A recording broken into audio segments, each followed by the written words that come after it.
Hello everyone. So back with another case. This patient has come to the clinic with severe pain in his lower left first molar. He had so severe of a pain that he did not even let us touch the teeth.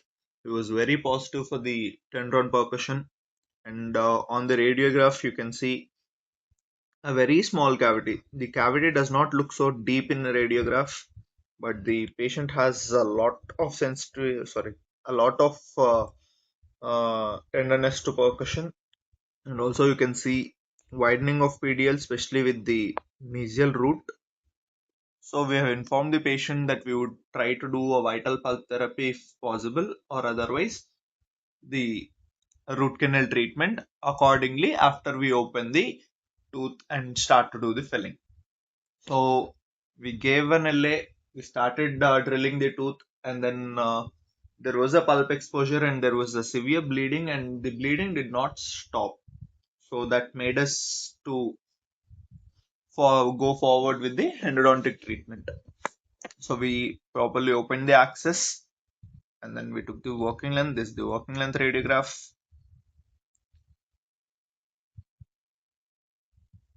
and this is the master cone. And this is how the tooth looks after the BMP. So you can see all the canals clearly, and this black line that you see here, that is what is dentinal map is.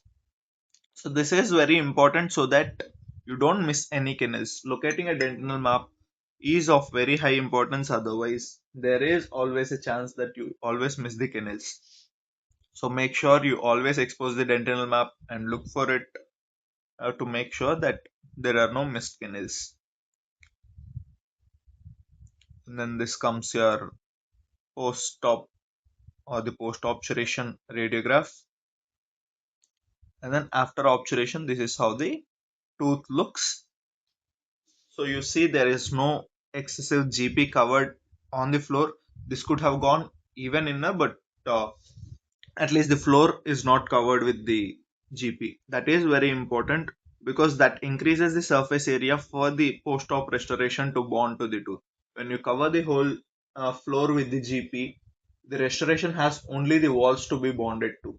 That reduces the uh, bonding and also increases the chances for micro leakage and all of that. So always make sure you increase the bonding surface by keeping the floor not covered with GP. So this in this case, because the caries was not involving any walls, it was a class 1 cavity, and that too a very minimal one that was going deeper. There was no much of horizontal extension for the caries. It was completely vertical and it was going deep and deep and deep. So because there was not much of uh, invasion of caries, we decided to go with an Endo Onlay, which was more of a conservative prep. So that is what we did. We filled the we minimally filled the tooth with composite, and then we prepped only the occlusal, and we gave the beveling on all the surfaces of the tooth, so that we have done a endo onlay, so we can go for an endo onlay. So this is how the post cementation looks. This post cementation. So that's all with this case, guys.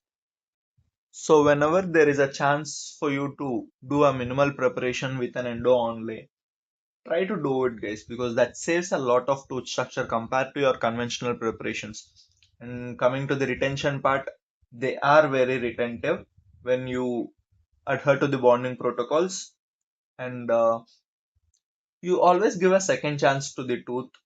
If your retention is a problem, if your endo onlay is not retentive, it's dislodging in very frequent cases, then again maybe you can go for a conventional crown. But if your endo onlay is retentive, that adds so much of strength to the tooth that you can't even imagine with the conventional crowns. So make sure you do a minimal prep whenever possible. so that you always save a lot of tooth structure. That gives a very long lasting effect to the tooth.